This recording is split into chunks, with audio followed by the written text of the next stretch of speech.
पहले मैं कुछ डाटा बताऊंगा जिसके बेस पे हम समझ सकते हैं कि करंट हमारे हेल्थ केयर सिस्टम की क्या हालत है। हमारी जो पॉपुलेशन है 1.4 बिलियन है, मतलब 140 करोड़ की पॉपुलेशन है। हम लोग डेवलपिंग कंट्रीज़ हैं और 2047 की बात करें कि हम डेवलप्ड कंट्री बन जाएंगे। आइडियली क्या होना चाहिए कि एक डेवलपिंग कंट्री भी अपनी जीडीपी का 5% WHO के अनुसार अपने हेल्थ केयर पे खर्च करता है। ब्रिक्स कंट्री में इंडिया को छोड़ के 5.5% खर्च करते हैं। डेवलप्ड कंट्री 10 से लेकर 15 में 18% तक अपनी स्वास्थ्य पे खर्च करते हैं। हम बात करें, मैं डॉक्टर साहब थोड़ा डिफर करूंगा क्योंकि लेटेस्ट डाटा है जो 70 साल तक हम अपने जीडीपी का 1 से लेकर 1.25% तक खर्च करते रहे। मोदी जी आए, उन्होंने 10 साल में उस 1.25% को 2.5% कर दिया है। बहुत अच्छा डिसीजन लिया, हम सब स्वागत करते हैं। शायद कोविड में इस चीज़ का हमें दिखा भी, इसलिए हम साथ बच भी पाए। बट अभी भी 2.5 से 5% करने की ज़रूरत है, बल्कि और ज़्यादा करने की ज़रूरत है। बट एटलीस्ट 2.5 से 5% करना तुरंत आवश्यकता है। दुनिया की हमने इतनी बड़ी आयुष्मान स्कीम लागू कर दी है कि वो वर्ल्ड की लार्जेस्ट कैशलेस स्कीम है और इसमें लगभग 40-50 करोड़ बेनिफिशरीज हैं। ठीक है, 5 लाख का इंश्योरेंस कवरेज है। 60 साल का कवरेज था, उसको 70 साल करने का प्लान किया गया है। उसको 5 लाख को 10 लाख का प्लान कर रहे हैं। बट कहीं ना कहीं जो सर्विस प्रोवाइडर है, जैसे डॉक्टर साहब ने बोला, हॉस्पिटल है, नर्सिंग होम्स हैं, अगर उनको से आपको क्वालिटी हेल्थ केयर सर्विसेज की उम्मीद है तो उनको ठीक से पे करना पड़ेगा। बिकॉज हेल्थ केयर में जो इन्वेस्टर है वो डॉक्टर नहीं है, हम लोग नहीं है। अब बात करते हैं कि जो डॉक्टर के जो कमी है वो रफली 1 मिलियन डॉक्टर, मतलब 10 लाख की डॉक्टर की, फिजिशियन की, जो एलोपैथ डॉक्टर्स की अभी भी कमी है।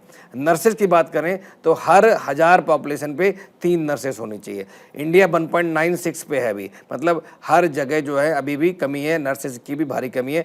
लास्ट बजट में नर्सिंग कॉलेजेस कई सारे खोले गए, कई सारे अनाउंसमेंट हुए, तो मुझे उम्मीद है कि वो खुल गए होंगे या खुलने वाले होंगे और नए नर्सिंग कॉलेज का अनाउंसमेंट होगा। अब बात करते हैं तीसरी, बेड्स की, जिसको बिकॉज कोविड में भारी संख्या में कमी हुई थी हमारे बेड्स की, खास करके आईसीयू बेड्स की। आईसीयू बेड तो अभी भी बहुत संख्या में कम है। बट नॉर्मल बेड की बात करें तो हर 1000 की पॉपुलेशन पे 3 बेड चाहिए होते हैं, जो अभी हम 1 के आसपास, मतलब हर 1000 पॉपुलेशन पे 2 बेड और चाहिए। मतलब ओवरऑल पूरे भारतवर्ष की बात करते हैं तो हमें 2.4 मिलियन, मतलब लगभग 25 लाख बेड और चाहिए। तो कहीं ना कहीं ये भारी भरकम कमी दिख रही है। और जो डाटा आपको अच्छा भी दिख रहा है ना, एक्चुअली कमी सही नहीं है। अगर सही से परसीव करोगे, ये जितना मैंने डाटा बताया, जितने डॉक्टर हैं, जितनी नर्सेस हैं, जितने बेड्स हैं, जितने हॉस्पिटल हैं, ये सारे कन्फाइंड हैं। 70% जो है वो सिर्फ टियर 1 बड़े शहरों में कन्फाइंड है और पॉपुलेशन वहाँ 30% रहती है। मतलब यहाँ का रेशो तो बहुत अच्छा है, जो बड़े शहर हैं, दिल्ली है, मुंबई है, चेन्नई है, हैदराबाद है, लखनऊ है।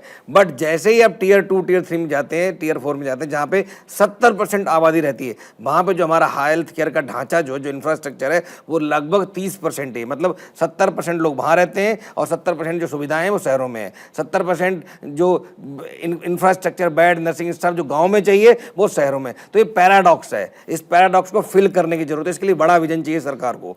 एक बेड को बनाने में, अगर 100 बेड का अस्पताल बना रहे हैं तो 70 करोड़ से लेकर 100 करोड़ तक लगते हैं। मतलब एक बेड को बनाने में, पूरा डेवलप करने में 70 लाख से लेकर 1 करोड़ पर बेड लगता है। Very good. अब आपने शिक्षा की बात की तो मूल बात यही है कि जब तक लक्ष्मी और सरस्वती, ये दोनों का सामंजस्य ठीक नहीं होगा, हम एक बढ़िया एजुकेशन मॉडल हिंदुस्तान में नहीं दे पाएंगे। अभी क्या है, हमारे पास जो मॉडल्स उभरते हैं वो बिट्स एंड पीसेज में उभरते हैं। इतने तरह के स्कूल हैं, सेंट्रल स्कूल हैं, नवोदय स्कूल हैं, एमसीडी के स्कूल हैं, एनडीएमसी के स्कूल हैं, नवयुग स्कूल हैं।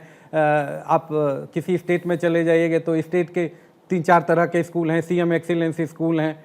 तो इतने तरह के स्कूल हैं, लेकिन कमिटमेंट कहाँ है सरकार का? क्या जो इलेक्टेड रिप्रेजेंटेटिव्स हैं, जो ऑफिशियल्स हैं, वो गवर्नमेंट स्कूल में अपने बच्चों को पढ़ा रहे हैं? हमारे देश को अगर सच में विकसित भारत बनाना है 2047 में, तो 2 एरिया हैं जहां पे सरकार को अपना फोकस डबल, ट्रिपल, 4 टाइम्स करना पड़ेगा। वो शिक्षा है और स्वास्थ्य है। अगर भारत में हम लोग, बच्चे जो हमारे, जो युवा आ रहा है, वो शिक्षित होगा और वो इंटेलिजेंट होगा, फोकस करेगा अपने काम पे, तो देश विकसित देश बन जाएगा। और उनका हेल्दी होंगे तो वो और ज्यादा एफर्ट्स करेंगे, और ज्यादा कमिटमेंट होगा, अदरवाइज नहीं होगा। और तीसरा एम्प्लॉयमेंट, कि हमें सरकार को एम्प्लॉयमेंट क्रिएट करना चाहिए। तो अगर शिक्षा, स्वास्थ्य अच्छा कर देंगे तो देश को हम प्रगतिशील बना सकते हैं और उसको जो हम चाहें वो अचीव कर सकते हैं। मुझसे पूछा जाए, हेल्थ से पहले भी टीचर का ईमानदार होना, टीचर का कॉमर्शलाइज ना होना मेरे हिसाब से सबसे बड़ा एरिया है।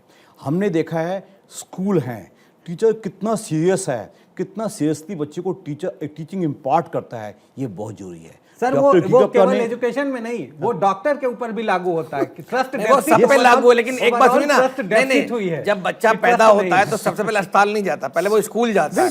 प्राइमरी शिक्षा होती है, अगर हम प्राइमरी शिक्षा स्ट्रॉन्ग करेंगे, उसमें प्रिवेंशन पे, प्रोटेक्शन पे सबकी बातें करेंगे, अंदर की बातें ज्यादा अच्छा रहेगा। डॉक्टर डीके गुप्ता, इसमें कोई शक नहीं है, हम चाहते हैं जो बजट का ऑलमोस्ट 80% प्राइमरी हेल्थ केयर में खर्च होना चाहिए, वे ऐसा एम्फेसिस बिल्कुल भी नहीं है। नहीं सर, एनएसएस 5th राउंड का जो कंज्यूमर डेटा अगर आप देखिए तो न्यूट्रिशन का स्टेज है, लोग अब शहर में आ गए लेकिन केवल 2 टाइम का खाना खा रहे हैं, तो अब न्यूट्रिशन वैल्यू तो लगातार घट रही है और मालन्यूट्रिशन के केसेस भी बढ़ रहे हैं। न्यूट्रिशन, ये सब रिलेबली चीजें हैं। मैंने कई देशों के मॉडल्स देखे हैं, इतने असफल नहीं हैं। सरकारें अगर सिंसियर हों, प्रॉपर सपोर्ट दें, वो प्रॉपर इसको कैरी ऑन किया जाए, तो मैं समझता हूँ इतना बड़ा देश है, हमने सरकार तो है ही है, सरकार पॉलिटिकल बिल तो किसी भी प्रोग्राम को इम्प्लीमेंट करने के लिए चाहिए, उनका विजन चाहिए, बड़ा चाहिए, बट डेफिनेटली एक चीज और है। एक बात बोल दूं जी। देखिए, हमारा जो चर्चा हुई, जो इम्पोर्टेंट जो बातें आप लोगों ने बोली, उसको मैं समराइज कर दूं। सबसे बड़ी बात राय सर ने बोली कि हमको ये देखना होगा कि वाइस चांसलर्स का 360 डिग्री इवैल्यूएशन। आज हम बोलते हैं कि कॉलेजेस से, यूनिवर्सिटीज से बच्चे इंडस्ट्री रेडी होने चाहिए, बच्चे सोसाइटी रेडी होने चाहिए, तो क्या हमारे टीचर सोसाइटी नहीं? आजकल उल्टा हो गया, बच्चे रेडी नहीं, बच्चे जा रहे हैं बाहर पढ़ने, 12th के बाद आधे बच्चे बाहर जा रहे हैं, नहीं ब्रेन ड्रेन हो रहा है, वहीं सेटल हो रहे हैं, डॉक्टर्स बाहर जा रहे हैं, एम्स के डॉक्टर्स बाहर जा रहे हैं, तो कहीं ना कहीं सरकार को ब्रेन ड्रेन रोकने के लिए अच्छी शिक्षा तो चाहिए, और साथ में उनको एम्प्लॉयमेंट भी अच्छा देना पड़ेगा। अगर हम बचपन से ही बच्चों को ये सिखा देंगे कि आपको जीवन पर्यंत 100 वर्ष जीना है और हेल्दी जीना है, बिल्कुल सही बात। तो ये जो हेल्थ की बातें कर रहे हैं, इनकी आवश्यकता ही नहीं है। हमारे पूर्वज बड़े बूढ़े कभी भी हॉस्पिटल जाना ही उनको पसंद नहीं था, वो जाना ही नहीं चाहते थे। भाई हॉस्पिटल किस लिए जाना है, हम अपना स्वास्थ्य स्वयं रखें।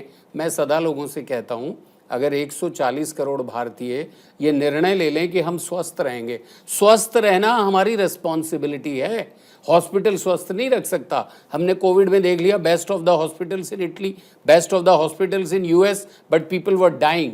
और हमारे यहाँ लोग इसलिए बच गए कि वो हॉस्पिटल नहीं गए, वो घर पे रहे, उन्होंने अपना देसी उपचार किया।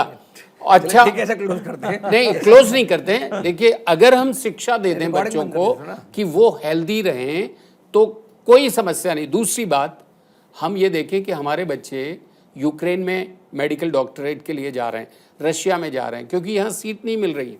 हमें ये देखना होगा कि हम रशियन गवर्नमेंट से, यूक्रेन गवर्नमेंट से, वहाँ जो इंस्टीट्यूट में जहाँ हम बच्चे जा रहे हैं, इंटरनेशनल लेवल पे हम कोलैबोरेशन करें और कहें कि हमारे बच्चे आएंगे।